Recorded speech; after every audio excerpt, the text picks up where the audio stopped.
Bienvenidos sean todos una vez más a este su programa en directo con Pastora Tobar. Hoy tenemos un invitado de lujo, es David Medina, coach ejecutivo y de liderazgo ontológico. Quédense con esa palabra, ontológico. Formado en Londres a través del ICF, especializado en psicología y naturaleza humana. Posee una propuesta de valor enfocada al desarrollo personal y profesional de directivos, empresarios, ayudándoles al incremento de su rendimiento, crear mayor impacto, excelencia, pasión y libertad en sus vidas. Con cientos de horas de experiencia de entrenamiento, uno a uno con clientes de una variedad de organizaciones y roles, tales como cirujanos, directores, fundadores, astronautas analógicos, empresas como Unilever, Disney y universidades como Johns Hopkins. Hoy hablaremos justamente de lo que es la antología. Es correcto, La ¿no? ontología. Sí, es un tema impresionante y va a ser de gran edificación para todas aquellas personas que nos están escuchando. Así que bienvenido, David Medina. Muchísimas gracias, Pastora, por escribirme en primer lugar y ofrecerme este espacio, tu espacio y co-crear esta conversación juntos. Oye, antes de comenzar el programa estábamos hablando todo sobre lo que era que eres coach ontológico. Ujú. Y quería que nos hablaras de eso, de qué es, para comenzar. Define qué Ok. es. Pues primero partimos un poco de qué es ontología, un poco definirlo para que la gente tenga un Eso contexto con el es, cual exacto. trabajar. Y la ontología es el estudio del ser. Es un coaching que está más enfocado, no tanto que también en los resultados o los objetivos o en el mundo externo, sino en quién estamos siendo en ese proceso. Está muy centrado en cómo nos mostramos, cuán consciente, cuán presente estamos y cuán de ello, desde ese ser, podemos expresar y crear esos resultados. No sé si eso te da un poco de Sí, sí, contexto. sí, sí. Cuando tú dices desde el ser, Uh-huh. ¿cómo lo ves? ¿Cómo haces para que las personas realmente sean y puedan proyectarse en lo que tú manejas, que es el liderazgo? Uh-huh. ¿Cómo haces para crear o hacer que las personas no descuiden su ser, su perspectiva ante el liderazgo? Por ejemplo, la familia y los Uh-huh. amigos, todo ese entorno. ¿Cómo hace para compaginar el estar creando, el estar creciendo, el estar viendo una visión con lo que tú llamas su ser, su persona? Uh-huh. Qué buena pregunta. A ver por dónde empezamos para empezar un poco a construir Eso los es, cimientos de pasito a pasito. esa conversación. ¿Cómo lo trabajamos? Coaching, por así decirlo, es más una conversación que desarrolla transformación. Hay una diferencia entre tener una conversación sobre liderazgo y transformación y tener una conversación que transforma y forja el liderazgo. Son conversaciones distintas y diferentes. Una conversación de coaching es el enfoque es primero el estar presente con esa persona, el estar presente con quién está siendo, quién es, cómo se muestra esa persona, el empezar a distinguir y generar altitud un poco en qué creencias tenemos, cuáles nos limitan más que otras, cuáles están siendo obstáculos para crear lo que queremos, distinguir patrones automáticos, estrategias que hemos ido creando para proteger nuestro corazón. Esto es importante de definirlo porque para mí el liderazgo e intimidad son dos caras de la misma moneda. El cómo nos mostramos con nuestras mujeres o esposas o maridos en casa es como lideramos un equipo. Es exactamente igual. Liderazgo e intimidad son dos caras de la misma moneda. Liderazgo implica que tenemos que liderar con el corazón abierto. Cualquier manera en la cual cerramos nuestro corazón, y podemos un poco hablar más de eso, te estás poniendo tú en medio. Estás poniendo tú tu persona, tu identidad. Por lo tanto, eso va a tener un impacto en cómo lideras o forjas. Coaching es un proceso en el cual, de alguna manera, David no importa, ni existe. Cuanto menos de mí esté en el espacio, mejor, porque el protagonista es esa persona, es ese cliente. Yeah. Cuanto más de mis juicios o creencias limitantes o cualquier tipo de sombra que yo haya trabajado, eso va a tener un impacto en la conversación, porque ya lo estoy proyectando. Si yo me muestro y yo soy la totalidad de todo eso también. Entonces, para mí un trabajo de liderazgo ontológico es ir distinguiendo todas las maneras en las cuales nos cerramos. Eso para empezar. Yeah. Y eso puede ser, por ejemplo, si alguien tiene un líder y tiene un equipo en una empresa y alguien te vuelve loco por cómo se está comportando ese trabajador, o está siendo vago, o hay un juicio, o no está motivado, o tenemos una energía, esa persona está siendo X. Liderazgo, una conversación ontológica, se trata más de no poner el foco en esa persona, en ese trabajador y su falta de motivación, o si está siendo vago o no, o si no está rindiendo o no. Se trata de cómo tú estás co-creando a esa persona con tu presencia. ¿Qué historias te montas sobre esa persona? ¿Qué juicios tienes? Porque lo que juzgues en ese trabajador es una parte de ti que odias y no te gusta sobre ti. No has dado esa compasión o ese amor o no lo has trabajado, por lo tanto lo vas a proyectar.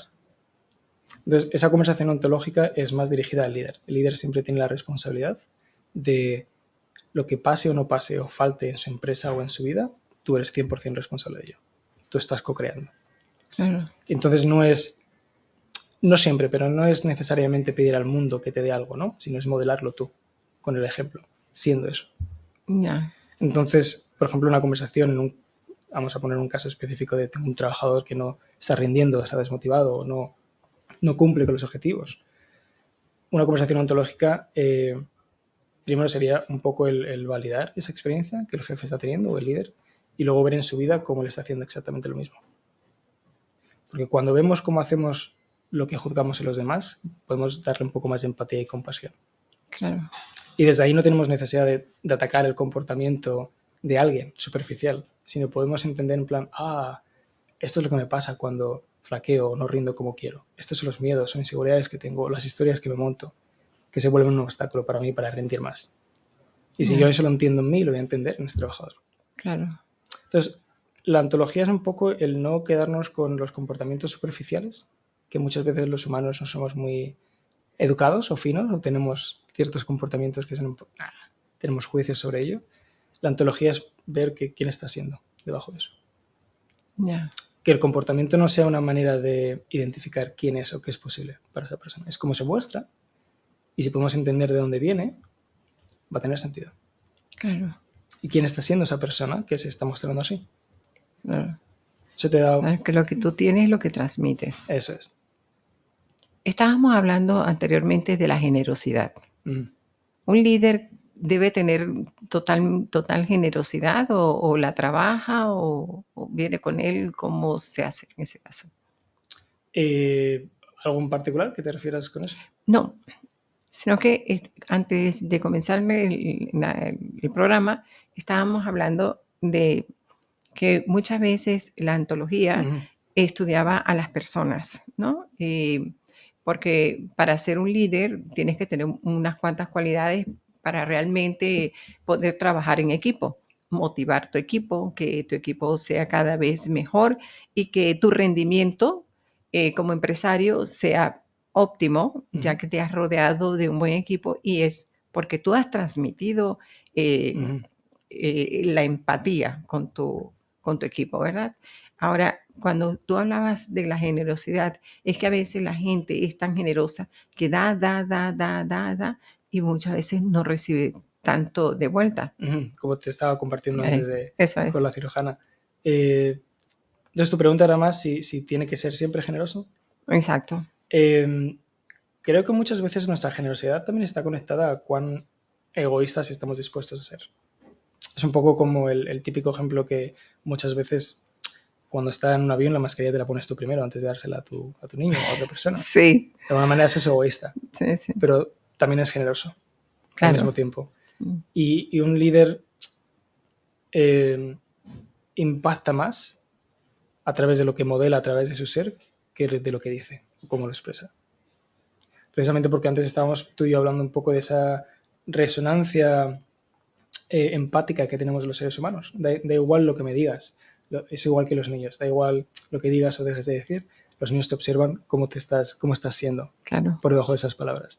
Y para mí liderazgo es algo que se forja, no es algo que puedes tener unas ciertas cualidades innatas y preferencias en cuanto a qué lados te vas más u otros, pero es algo que se puede forjar en todos nosotros. Y sí que es verdad que muchas veces yo conozco muchos empresarios que por ese amor, esa devoción a sus empleados y a su empresa, dan y dan y dan y dan. Pero muchas veces también es por ese miedo a fracasar o ese miedo a no conseguirlo. El problema es cuando algo tan puro como una esencia se vuelve automático, se vuelve una estrategia, sobrecompensamos. Cuando estamos asustados, no tenemos mucha capacidad para estar asustados.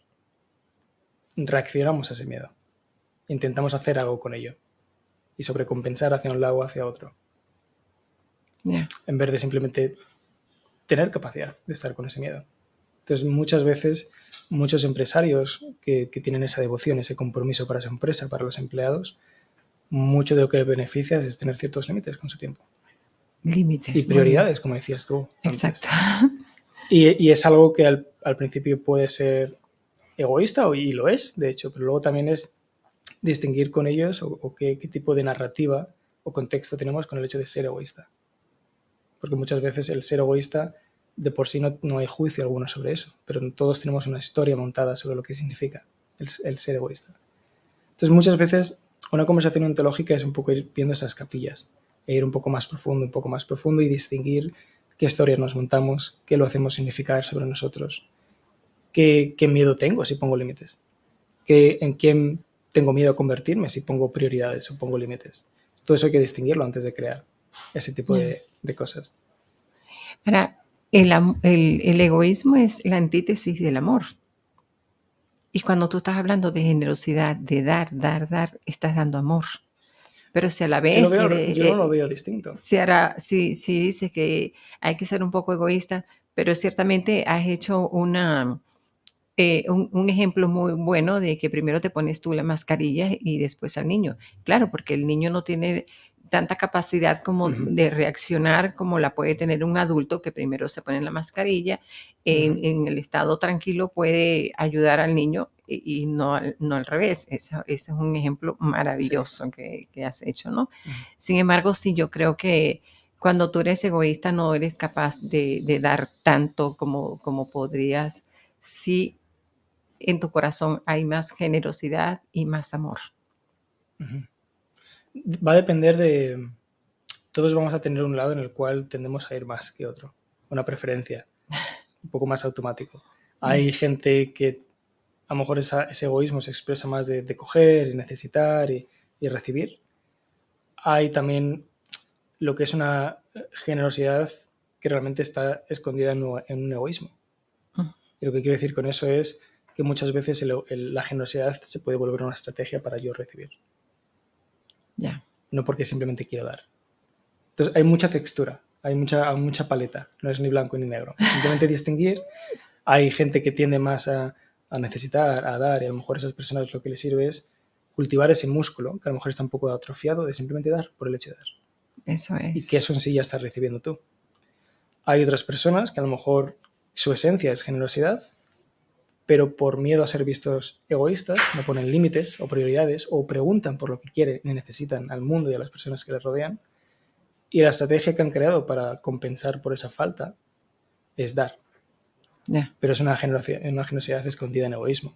Exactamente. Es una estrategia. Eso es. Entonces es un poco distinguir hacia qué lado tiendes más y empujarte un poquillo hacia el otro lado, dependiendo de hacia dónde vayas. Sí, sí. Ahora bien, cuando tú hablas de las prioridades y el organizarse, ¿cómo afecta el que tú te involucres a tal punto en tu negocio, en tu emprendimiento, en tu visión, en tu proyecto, en tu meta, con la familia? ¿Cómo haces para tener armonía y para compaginar ambas? porque no necesariamente la familia debe estar por un lado y el emprendedor por otro. No, son un equipo. Ujú. Y el ser emprendedor no es tu finalidad. Tu fin es que tu familia esté bien, que es tener más confort. Ujú. Y el trabajo es simplemente un medio, pero tu fin es que en tu corazón quieres que tu familia esté con pleno confort y tener realmente una familia unida y feliz. Ujú. Hay muchas... conozco muchos empresarios que están quemados. Que a mí me rompe el corazón porque son gente que desde fuera, primero no te van a compartir, porque generalmente no tienen, no se dan el permiso de compartirlo porque tampoco tienen gente alrededor que puedan entender esa experiencia. Es como, no deberías de quejarte por la vida que tienes, ni el éxito que has creado. Entonces, muchas veces no honramos la experiencia de las personas. Y conozco muchos empresarios que desde fuera son muy exitosos y tienen mucho estatus y mucho dinero y mucho impacto y han creado proyectos maravillosos en este mundo. Pero cuando hablas con ellos o cuando yo hablo con ellos, y esto no es un juicio o que sean menos o peor por ello, pero para distinguir qué cosas pasan o cómo se manifiesta, cuando hablas con ellos falta mucha intimidad a la hora de hablar y son personas que no te transmiten esa pasión, ese fuego, esa involucración en lo que... Tenemos como invitado al psicólogo David Medina y estábamos hablando de cómo compaginar el emprendimiento y la familia. No es fácil, no es una tarea fácil. No, Creo que empieza por reconocer eso, que es muy empoderado la visión de ello y suena muy bien, pero hay que reconocer que no es fácil. Y no es fácil porque tenemos un tiempo limitado y hay muchos de nosotros que son padres, hay muchos de nosotros que cada uno tiene su carrera a tiempo completo. Pues creo que es importante reconocer que es un desafío de por sí. El compaginarlo, el no estar dividido, por así decirlo, en, no, en ese tipo de facetas. exacto. Y bueno, primero empieza por reconocerlo, eso para empezar, en vez de intentar disminuir el impacto de eso, por así decirlo. Y luego creo que lo que sí que ayuda es crear una visión. Muchas veces no somos intencionales, no somos conscientes de para qué queremos compaginar esto. Muchas veces es porque se supone que tenemos que. Muchas veces la experiencia que tenemos es por la falta de presencia en casa o el feedback que me dan o el impacto que está teniendo, debería hacer algo al respecto. Se supone que es lo correcto, lo que tengo que hacer. Tengo que apagar fuegos aquí y allí. Pero no es una manera empoderada de realmente No, ir sobre ello. Entonces, eso muchas es. veces es realmente tener ¿para qué quiero compaginar mi vida? Y una vez que lo compagine, ¿qué quiero crear más allá de eso? ¿Qué experiencia me va a dar? ¿En quién me quiero convertir? Entonces, creo que empieza por crear una visión. Visualizar, imaginar. Eh, Más allá de cualquier forma de liderazgo, que es tener responsabilidad de poder impartir un cambio, si se hace desde porque es lo correcto, o es lo que tengo que hacer, o es lo que debería, o es lo que me han dicho que, no es liderazgo, porque no estás siendo responsable, no estás claro, eligiéndolo. eso es. Entonces, primero parte por ello, el querer hacerlo, y tener una visión de para qué, más allá de porque tengo que, o se supone, o porque mi mujer se queja, o porque mis niños se quejan de que no estoy con ellos. Sí, Porque entonces no hay algo en nosotros que nos incite a querer crear ese cambio. ya. Entonces empieza por eso.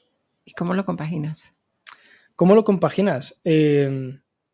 Bueno, una vez que creas esa visión y tienes claro cómo sería el compaginarlo, Ujú, tienes que darle forma eso a esa es. visión. Muchas veces compaginarlo, cuando yo me siento con empresarios y a lo mejor están trabajando 60 horas a la semana, el compaginarlo es, me gustaría trabajar 40 o 35. No veo cómo, creo que no es posible, o hay ciertas creencias, y si no es posible. Entonces, primero es visualizar qué quieres. Después es distinguir todas las cosas que ponemos de por medio para que eso sea una verdad para nosotros. No creo que sea posible, voy a fracasar si lo hago así, o no voy a poder crear el nivel económico o de impacto o de confianza en mi equipo si trabajo 30 en vez de trabajar 60. Entonces, una vez que tenemos distinguido esas creencias que nos limiten y no nos dejan muy empoderados, empezamos a abrirnos a esa posibilidad, a Ya. cambiarlas. Entonces, eso sería un poco la infraestructura de cómo crearlo, es cómo compaginar. Cómo compaginas algo es realmente tener el espacio para ello. Si no lo tienes, no puedes compaginar 2 o 3 o 4 cosas. Claro. Entonces, primero empieza por crear el espacio. Y crear el espacio y una intención detrás de por qué quieres dedicar ese tiempo y ese espacio a cada una de esas cosas. Entonces, creo que mucho de ello es construir una visión, un por qué y un para qué. Antes de irnos al corte, hablabas de que conocías muchos empresarios que estaban secos, Mm. porque justamente la parte familiar la habían como dejado a un lado. La parte familiar la han dejado al lado porque trabajan mucho, tienen mucha de su autoestima e identidad invertida en ello. Y secos o a lo mejor que no transmiten tanto en ese sentido. Eso viven más aquí, en lo intelectual, más que en quién están siendo, en quién están transmitiendo. Y mucho de eso pasa porque están quemados, porque no saben cómo parar, muchas veces no quieren, hay muchas veces que nos da miedo el espacio. ¿Quién soy yo si no estoy haciendo nada? Ya. ¿A qué me dedico? Entonces, hay muchas veces que todo eso pues trae una serie de consecuencias. El trabajar 60 o 50 horas a la semana o el tener constantemente cosas abiertas como correos, mensajes que contestar, eso está aquí constantemente en nuestras cabezas. Nos acaba quemando. Estamos Claro, constantemente en fricción con todo. claro. Y, y como consecuencia, el impacto que eso tiene es vives más aquí, en tu cabeza, y transmites menos porque sientes menos. Ya Claro, no estás dedicándote a la experiencia que quieres crear, estás dedicándote a crear resultados y a llegar a la tierra prometida, por así decirlo. claro, claro. Entonces, bueno, hay una serie de consecuencias. Pero entonces cuando tú hablas de ese tipo de personas, que es lo que me parece a mí, ¿no? No sé, posiblemente esté totalmente equivocada, pero esas personas ni tienen organización, ni tienen prioridades, ni tienen realmente el concepto de una familia. Bueno, tienen organización y prioridades de acuerdo al estilo de vida que han creado y a los resultados que han creado. La prioridad no es la familia. Eso es. Tienen Eso, otras prioridades. eso es, Eso sí. es. El éxito. Claro. Y yo me he encontrado, y esto es parte de quién, mi compromiso interno, por así decirlo, en este mundo y el tipo de personas con el cual quiero trabajar. Porque yo he sido profesor de educación infantil, entonces yo he trabajado toda mi vida con padres y con niños. Y yo he visto mucho el detrás de cámaras, ¿no? Un poco el no solo criar, sino tener un trabajo a tiempo completo. Y ahora lo trasladas a empresarios fuertes, con multinacionales, con empresarios que están haciendo cosas increíbles en el mundo, que realmente tienen un impacto positivo. Y es como tú decías, no tienen como prioridad a la familia. Entonces, lo que suele pasar cuando vives mucho tiempo así es que realmente no ves una razón por la cual darle prioridad. Entonces, muchas veces tenemos que sentarnos con esa experiencia Wow, y sentirlo, porque si no, no nos va a dejar abrir el corazón a una posibilidad nueva o diferente. claro. No podemos crear nada diferente si no realmente estamos con el impacto que hemos creado hasta ahora. Tanto bueno como no tan Wow, bueno, o constructivo y destructivo, por así claro. decirlo. Y cuando yo trabajo con empresarios, hay muchas veces que me comparten que incluso se aburren cuando juegan con sus niños. Por Dios. Y bueno, es entendible, porque a lo mejor el nivel de estamina o nivel de adrenalina o el nivel de ese fuego, esa pasión, pues lo han obtenido durante muchos años de su carrera. Y cuando no sabes cómo crearlo o generarlo en otras facetas de tu vida, es un músculo atrofiado. Es como cuando vas al gimnasio e intentas levantar más peso de lo que puedes. Claro, Tienes que entrenar ese músculo de nuevo. eso es. Y creo que muchas veces parte por ese punto, que es realmente sentir el impacto hay ciertas facetas en mi vida que no están tan bien atendidas.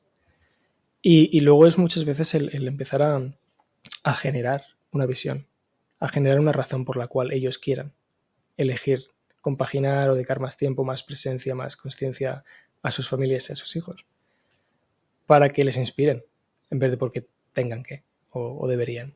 Ya. Pero fíjate que has dicho tantas cosas que me han tocado porque el tiempo es algo que es irreversible. Ujú. Y esas personas que se aburren con sus hijos y que no es prioridad la familia para ellos, al final de la vida has podido ser exitoso en todo lo que te has querido proponer, pero si has fallado en tu familia, en lo más importante, la empresa más importante, yo no sé Me gusta ese el concepto de empresa. qué tan exitoso hayas podido ser, porque lo que no das a tu familia, más tarde tampoco lo vas a recibir porque no enseñaste. Por ejemplo, si tú quieres posteriormente a unos hijos que son adultos, que nunca estuviste con ellos ni cumpleaños, ni vacaciones, ni nada de esto, y cuando estabas con ellos estabas trabajando, pues, ¿cómo puedes pedir lo que no has dado? Ellos no están acostumbrados a estar contigo.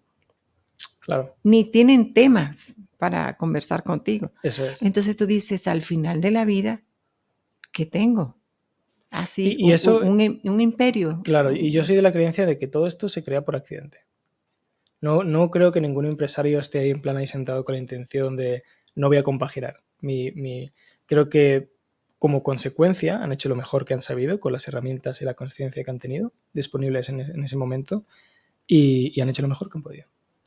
Y muchas veces lo que pasa es, por ejemplo, lo que dices, que muchas veces incluso los niños pues no comparten.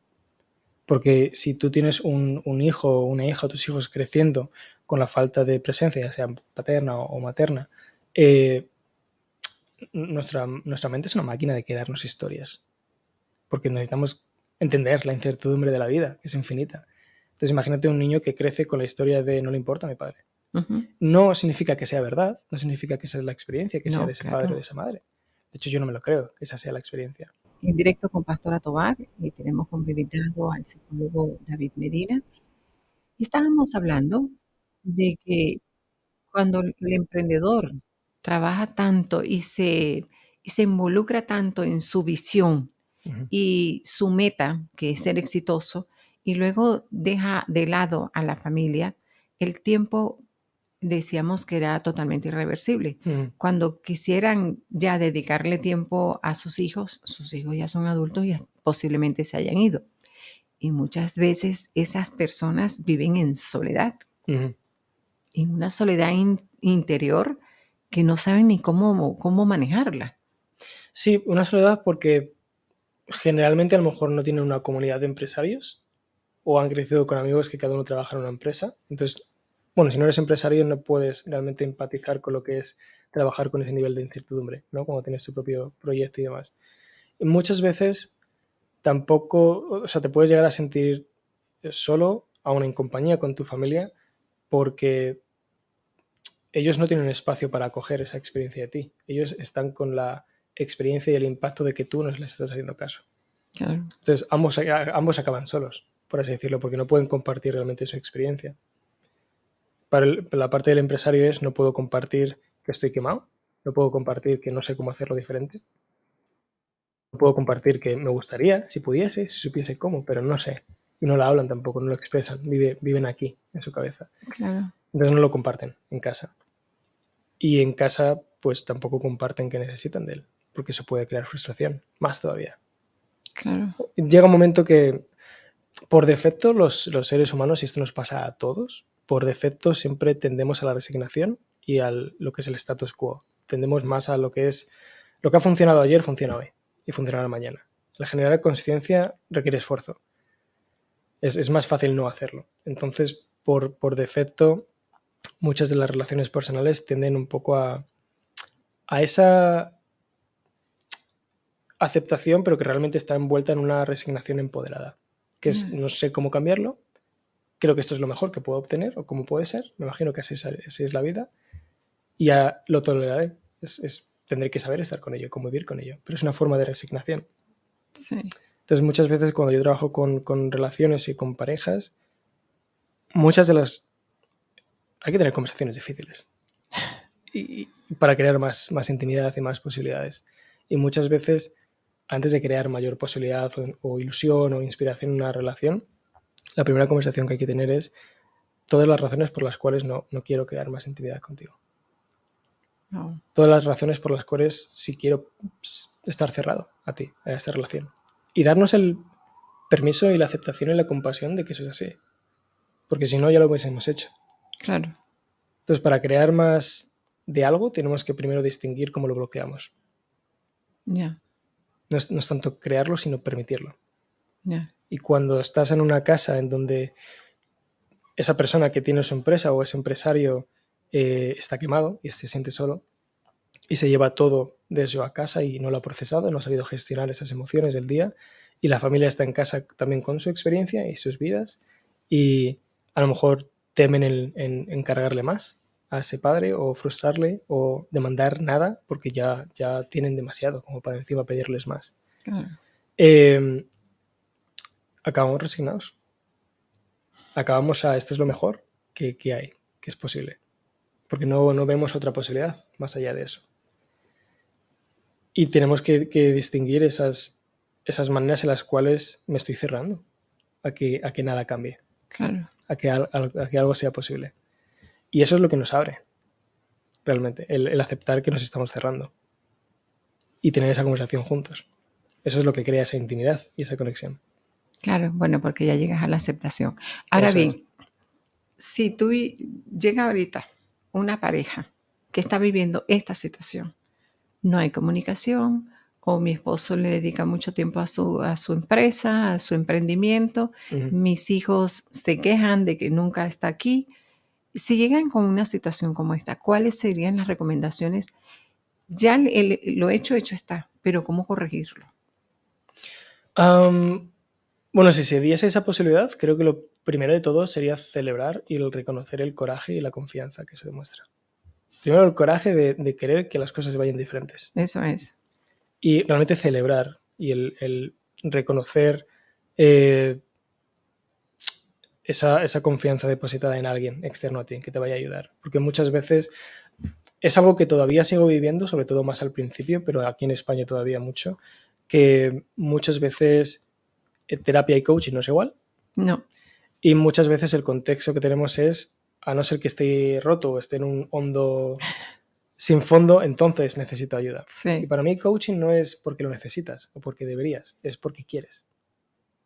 Eres completo, eres un ser completo y lleno, y aún así puedes permitir ayuda externa. Pero muchas veces, sobre todo en una relación íntima, nos da cierto pudor el permitir a alguien externo que se meta dentro de nuestra relación. claro, Entonces requiere mucho coraje, muchísimo, el abrirnos a esa posibilidad, ya sea un terapeuta, un psicólogo o un coach. Entonces eso sería lo principal, el reconocer eso. Y luego creo que lo primero sería tener esa conversación que te he dicho antes, que ujú, lleguen a ese punto de aceptación en vez de resignación, de aceptar de estas son las razones por las cuales no quiero cambiarlo o no quiero crear más conexión. ya, Porque cuando vas un poco más profundo hay miedo, hay una inseguridad. Y cuando le damos voz a ese miedo podemos tener un cierto poder o qué hacer sobre él, en vez de operar por encima de ello. claro. No sé si Pero eso... ¿y cuáles serían las recomendaciones? Eh, Va a depender de la pareja, va a depender de lo que quieran, de lo que necesitan. Ok, Creo que solo por el hecho en sí de querer tener una conversación sobre eso, ya es el primer paso. claro, porque hay la aceptación, Eso es, hay una situación que debemos corregir. claro. Y luego es, como compartí antes, es distinguir todas las razones por las cuales no quieres cambiar o no quieres abrirte a tu pareja, Ya, aceptar eso en ti y luego crear una visión por la cual querrías. Creo que la visualización y la imaginación y esa capacidad que tenemos el ser humano de visualizar algo que es posible es una facultad increíble. Es un músculo que muchos tenemos atrofiado, de realmente permitirnos no solo ver a un nivel intelectual, sino sentir que algo más es posible. claro, Realmente estar abiertos a esa posibilidad, no a nivel intelectual, en plan, sí, seguramente es posible. No, realmente, esta es la relación que quiero, esta es la pareja claro. con la cual quiero convivir. Pero fíjate que en lo que hablábamos en el principio, ¿no? Que el emprendimiento y la familia pueden ir tomados de la mano. Uh-huh. Ahora bien, cuando hay un emprendimiento que tú involucras a tu pareja, Uh-huh. ¿es más fácil o más difícil? Mi experiencia propia, al menos para mí, es más difícil. Yo lo he vivido más difícil, porque Mm, yo tengo mi manera de ser y mi pareja tiene la suya. Yo a lo mejor soy alguien que empodera más la estructura y lo que son los tiempos y poner esa estructura, y a lo mejor mi pareja, mi chica, es más flow, es más femenina en ese sentido, ella opera más desde la intuición, desde la... No es que no empodere estructura. Desde mi miedo, yo puedo llegar a tener, si no soy consciente de eso, una cierta rigidez con la estructura. Puedo ser muy, muy tirano y muy rígido con ello. El otro lado es, desde parte de nuestros miedos, podemos realmente no empoderar ningún tipo de estructura en absoluto. En plan, pasará cuando tenga que pasar. Pero porque tenemos miedos a declarar qué queremos y para cuándo queremos que pase. Okay. Porque ¿y si no pasa? ¿Y si fallo? ¿Y si me decepciono por ello? Entonces va a depender. Pero en mi experiencia, creo que ya de por sí tener una relación, y no una relación en la que simplemente nos convertimos compañeros de piso, sino una relación en la que constantemente, cada día y cada semana, estamos creando una infraestructura que es irrompible. Una relación que está constantemente, es un baile, es dinámico, está vivo, evoluciona, no se estanca. Eso requiere mucho esfuerzo, no es fácil, porque por defecto tendemos al confort y a lo que es ya conocido y lo que es seguro. Entonces, de por sí es más difícil, pero creo que para mí ese desafío es lo que me motiva, que sea difícil Claro. al mismo tiempo.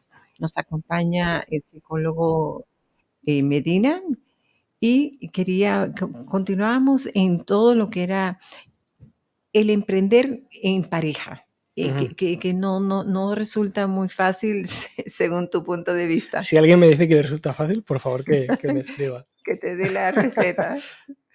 Sí, bueno, ciertamente son dos culturas, dos caracteres, dos puntos de vista totalmente diferentes y por supuesto que tiene que haber, Es inevitable. Sí, cosas en las que no están de acuerdo, pero así De como... hecho, ese es un punto muy importante porque muchas veces, y yo también he caído a efecto de ello, vivimos en una falsa utopía de que no debería haber conflicto, como que esperamos que no haya, en vez de partir una relación realmente, de hecho, esperándolo y recibiéndolo. Es inevitable y es imposible que, de hecho, que no haya. La única manera de que no haya conflicto en la relación es que habéis sabido convivir con vosotros y no vamos a marear mucho más. No vamos a cambiar un poco cómo está el status quo en esta casa. Claro. Pero no crea mayor posibilidad. Te vuelves compañeros de piso. Ya sé más o menos cómo manejarte y cómo me lo manejas y no, ahí nos quedamos. Y creo que una de las posibilidades más grandes que nos ofrece una relación íntima es usar el conflicto y transmutarlo a algo más bonito. El saber usarlo para conocernos mutuamente, a mí mismo, a nosotros mismos y mutuamente a un nivel más profundo todavía. ¿Por qué es original el conflicto? ¿De dónde viene? ¿Cómo podemos usarlo para profundizar nuestra conexión, nuestra confianza, nuestra comunicación? En el momento no es placentero, no es cómodo, obviamente, pero creo que es una aspiración, una visión muy importante y un compromiso que cada relación y cada pareja, si quiere, más allá de sobrevivir juntos y realmente el crear algo vivo y consciente y que evolucione, debería de considerar. Claro, fíjate que cuando una idea, una visión llega a ti, ¿dónde la plasmas primero? Una idea en cuanto... A tu proyecto de vida, es decir, tu proyecto de vida es la familia, pero tu proyecto en emprendimiento, en todo esto, generalmente tú la plasmas o la comunicas o la discutes con la persona que está más cercana a ti y esa es tu pareja. Sí, sí. Y juntos reman hacia un Claro. mismo lugar. Y pues el emprender juntos no debe ser tan difícil. Claro, lo que tú decías que ciertamente hablábamos, ¿no? Dos caracteres, dos opiniones, dos puntos de vista totalmente diferentes. Uno es más analítico, la otra más Por emocional ejemplo. y todo esto. Pero al final creo que si reman los dos hacia esa visión, pues será como que un poco más fácil el camino, ¿o no? Por supuesto, por supuesto. Y una de las cosas que me encanta trabajar con las personas, porque yo es un músculo que sigo trabajando, el no quedarme tanto a un nivel intelectual, sino permitirme el sentir más y el trabajar más con mis emociones, el abrirme más. Y una de las cosas, yo he sido siempre muy, muy predecible a crear resultados y conseguirlos de una manera intelectual. Me pongo objetivos y los cumplo y ya está, siguiente. Pero una de las cosas que me motiva muchísimo, sobre todo con una pareja, es realmente esa creatividad de crear una visión y que lo plasmen, ya sean con imágenes, crear un proyecto de vida, un proyecto que ellos puedan diseñar de cómo quieren que sea su familia, la experiencia, su empresa cuando están trabajando juntos. Eso es. Y que realmente se den ese permiso de nadar en esa visión, en esa emoción, en la experiencia que quieren crear. Creo que eso es súper importante. Y luego Claro. plasmarlo. Hay gente que muchas veces pues hacen un diseño de proyecto y lo cuelgan para tener ese recordatorio diario en su oficina. Sí. Y creo que eso es un músculo a trabajar, que es muy importante. Porque si no, se nos olvida. Sí. Y tener algo físico al cual podamos reconectar, bueno, nos hace entrenar ese reconectar con esa visión, ilusionarnos de nuevo por ello. Eso es. Fíjate que hace rato dijiste que tú eras muy analítico y tu pareja tiene como el sexto sentido. Y muchas veces, ciertamente, la mujer, lo que el hombre no ve, ella sí lo ve, porque está como analizando un poco más, ¿no? El hombre es analítico en cuestiones de estructuras. Eso es. Pero la mujer es analítica visual, o sea, ve donde los hombres generalmente se les Creo que las escapa. mujeres son más como un oráculo para sus parejas. porque tienen un paladar que puede distinguir más. Eso es. Y muchas veces no tienen por qué saber distinguirlo o hablarlo, pero lo sienten. Eso es, o lo viven, perciben. lo perciben, eso Eso es. sí, sí. Y creo que, bueno, nuestras mujeres son oráculos para Por nosotros. eso, entonces, mira, lo que a veces tú no ves, Eso ella te es. dice, mira, por allí esto no me parece, por esto, y te da su opinión, pues, y sus puntos de vista, que al final, si tú los analizas, tú dices, tiene razón, yo no me había percatado de ello. Entonces, eso es. Entonces, es bastante bien. Y genera más confianza. Exacto. De hecho, a mí me ha generado muchísima confianza el no apegarme a lo correcto que creo que estoy sobre algo y confiar más en ella. Y confiar significa que no sé si ella va a tener razón o no. No sé si va a salir lo que ella me ha dicho, pero confío. Quiero confiar en ello. Excelente. Y creo que eso es más importante que luego si ella tiene razón o no. Excelente. David, nos quedan 5 minutos para terminar el programa, pero tu programa ha sido tan edificante, tan maravilloso. Yo pienso que muchísimas personas que están escuchando van a aprender mucho de ellos y se van a identificar. Así que, por favor, háblanos de ti, de lo que haces, dónde te localizan, cómo contactar contigo, dónde será tu próxima presentación para que puedan las personas que tengan posibilidad de asistir, pues vayan y te escuchen y te conozcan. Pues, bueno, primero muchísimas gracias por este espacio. Gracias a ti. Y esta conversación que estamos creando juntos en este momento. Y ¿en dónde me podéis encontrar? Bueno, en mi página web es david-medina.com. También me puedes encontrar en redes sociales como LinkedIn, simplemente poniendo mi nombre me vas a ver. Si pones David Medina y pones ontológico, lo encuentras. Estoy creando algo increíble que va a ser un retiro y un intensivo en noviembre, el día 19 y 20, con una compañera increíble con muchísima experiencia en mindfulness. Y si alguna pareja o algún empresario se anima o siente curiosidad o siente interés, que me escriban, que conecten. Y va a ser una experiencia increíble porque vamos a lo que es fundir ese mundo familiar con ese mundo empresarial. Sobre todo si tenemos una pareja con nosotros. Maravilloso. Va a ser en el Escorial, va a ser en un hotel muy chulo. Va a haber un par de sorpresas que no puedo decir, porque si no, no serían sorpresas. Claro. Va a haber una oportunidad para conectar con otras parejas, con otros empresarios, donde te puedas sentir identificado con cómo es esa experiencia. Y va a ser un regalo que esas personas, esas parejas se den a sí mismos de crear una transformación personal en ellos mismos. Qué bonito. Y bueno, mi intención y mi deseo es compartir mi experiencia, compartir mi camino con el resto, con lo que yo trabajo con mi coach, con lo que voy distinguiendo en mí, con lo que distingo en cuanto a mis miedos o inseguridades o las maneras en las que me cierro o las maneras en las cuales me quiero abrir, y a la que voy descubriendo eso de mí y voy distinguiendo esas cosas, las comparto. Qué bonito. Y ese es un poco mi compromiso, creo que es inspirar a los demás a través de lo que yo intento modelar. El retiro es en noviembre, el 19 y 20. ¿Fin de semana? Es un fin de semana, eso es. Y va a ser una experiencia increíble. El Escorial. En el Escorial. Va a haber naturaleza, va a haber conexión, va a haber risas, buena comida y transformación. Va a haber ese Que es lo espacio, más importante. eso es. Y para inscribirse es a través de ti, a través de las redes sociales, Eso de es. tu blog, de tu página web. A través de Instagram, que lo vamos a publicar en las redes, Excelente, pueden conectar por ahí. excelente, excelente. Bien, llegado al final de nuestro programa en directo con Pastor Tobar. Si quieren ver este programa completo, www.decisionradio.com, en las redes sociales, y a mí me pueden contactar a través de las redes sociales, Instagram, Facebook, YouTube, con poner Pastor Tobar, ya ahí aparezco. Muchísimas gracias a todos por permitirnos compartir este espacio con ustedes. Gracias, David Medina, psicólogo antológico. Eso es. Gracias y hasta el próximo programa.